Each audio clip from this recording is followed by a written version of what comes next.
Ladies and gentlemen, from the Oval Office, the President of the United States. Good morning. As of yet, there has not been a suitable solution to the Middle East peace process. Uh, Dennis Ross has been temporarily relieved of his duties. Tomorrow is to be a meeting in Munich, Germany, in which UN Ambassador Madeleine Albright will be there, along with UN General Secretary Boutros Ghali, to resolve some things with this matter. My hope is that this time we can have an actual sit down with actual negotiations. No excuses and no exceptions.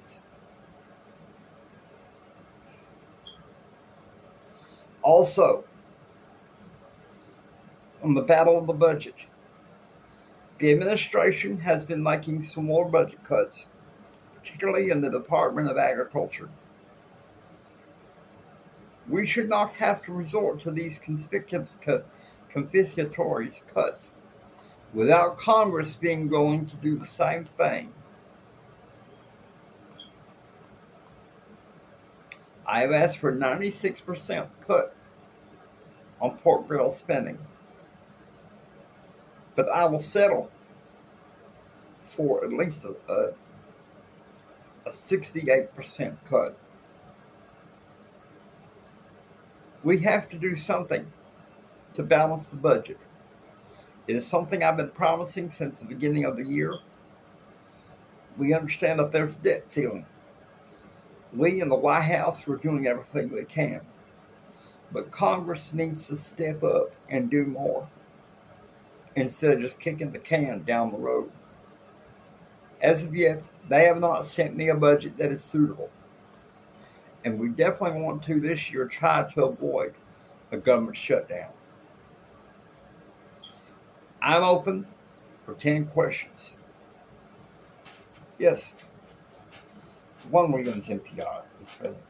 My question to you is this. Have you thought maybe about sending Dennis Ross home and maybe have someone more experienced in the State Department to do this? I have discussed this early this morning with Secretary of State Warren Christopher. For the time being, we are keeping him in. But my patience is running thin because I want a good Middle East peace process. And we need all parties involved to please play ball. No excuses and no exceptions. Yes. Eleanor Franks from the Society page, Mr. President. My question to you is this. Regarding Whitewater,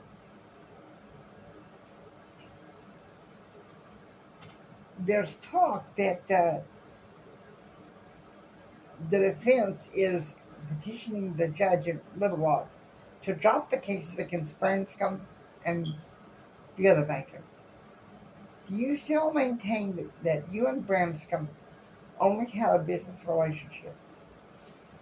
As I said once again, and I will comment on this, he and I only had a business relationship. What relationship he may have had with Hillary is outside my purview. Despite the fact of Diane Stone's tell-all book and her interview with Norma Sanders on the Society page? Mrs. Stone, in many ways, is a con artist, a liar. I wouldn't believe anything that she's got to say. And I'm not buying it. Yes. Clint Jackson of the Fort Worth Times. My question to you, Mr. President, is this. About the budget battle. Other than agriculture, where have you made cuts? If you go to White House, to the official records of the White House, which is made available to the public, you will see the departments we've cut, and we're looking for even more deeper cuts by getting rid of non-essential staff, transferring them to other departments without any furloughs, without any buyback programs. And believe me, there are going to be more layoffs and more appointment cancellations before the election. Trust me on that one. But would Mrs. Clinton be willing to cut some staff? She has no choice. I intend to lay down the law. There's some of her staff that have been wanting me to get rid of Dick Morris. I refuse to do that unless forced to do otherwise. I'm doing what I have to do to save what we can in this country and our economic future. Congress is failing in critical matters, and we have done everything we can.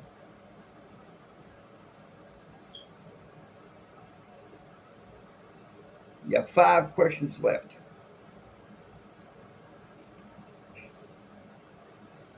A lady farmer with the Catholic Register. When do you expect welfare reform to pass? And what are the provisions towards single mothers and their faith? Their faith is to be protected because this goes along with a package in the Small Business Jobs Protection Act. If you work for a small business which generally has fewer than 100 to 500 employees, then that is part of the package. In any ways, with the Religious Freedom Responsibility Act, that also protects single mothers in exercising their faith and live it as they choose for their mother. They also will be given affordable child care under this deal and a little bit more strengthening in the earned income tax credit for children. That has been something I have been promising early on. Congress has failed at this point to really pass a provision that I can agree with. They've tried twice with amendments that have made no sense to me, and I have vetoed both of them. This time I hope we can have both a budget and a bill on welfare reform and small business job protections and legislation that finally meets guidelines of common sense.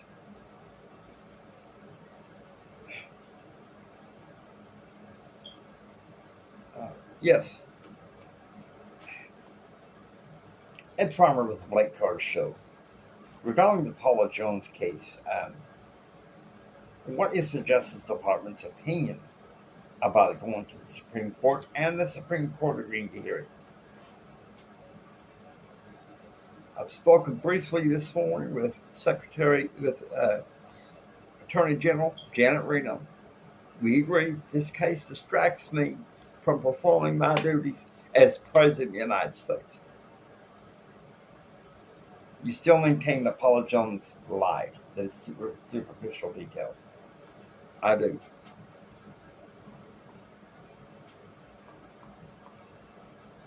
One more question. About Whitewater. Why would a source tell us that you have a personal relationship with Branscombe? I have only seen Branscombe briefly. He has tried to initiate a personal relationship with me, but I told him when it comes to this deal, he needs to speak to Hillary, not me.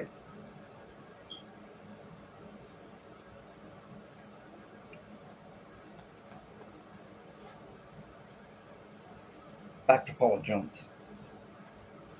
Earlier this month, your lawyers tried to settle with her and she said no. Do you have a comment on that? That is their just cause. Other than that, I'm going to fail to dignify it. You still maintain your defense regarding Paula Jones? Of course. And you still deny that you sexually harassed Paula Jones. I'll say this one more time. I did not, have not, ever sexually harassed Paula Jones. I never asked anybody to lie. These allegations are false. And I need to get back to work for the American people. Thank you.